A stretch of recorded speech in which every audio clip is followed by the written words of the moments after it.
asked me a couple of times for advice on certain little bits and pieces, but I've done next to nothing on this, and apart from helping the Rangers tonight with wonderful Steve as well. Let's give Steve a round of applause as well. No, I had somebody just not fucking stamina for the hosting game, sorry. Right, anyway, okay, I've just dropped my bookmark as well. Okay, right. Piece I'm going to do now is, this is actually a serious one actually as well, because when I knew this book was going to happen at the time, I had to try and think to myself, well, what can I write about this?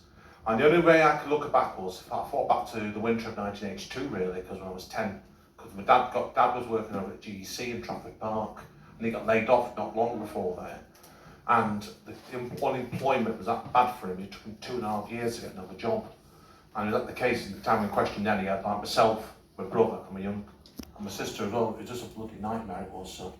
And this is for my dad really, it's called Everything in the Middle.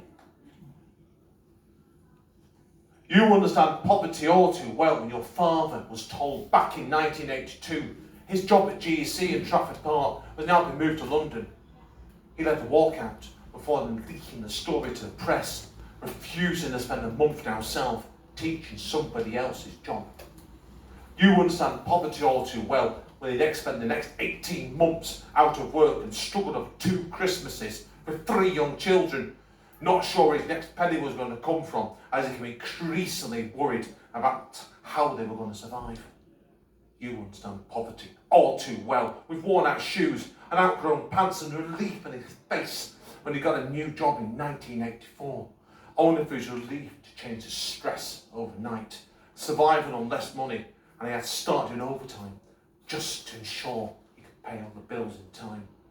You understand poverty all too well in 40 years later, when after your pay was frozen for years, you were given notice your job was going and told that it was a call centre or nothing. You were left there repeating your father's actions, starting a new job with extra hours just to keep going.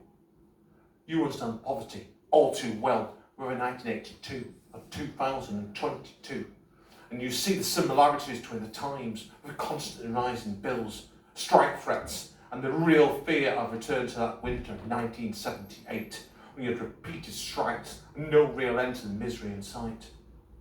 You understand poverty all too well, with train workers going on strike, and Royal Mail, whose managers are reportedly trying to force their staff onto a 0 hours contract, mirroring everything that went on before, and a government that seemed determined to bring the country to its knees.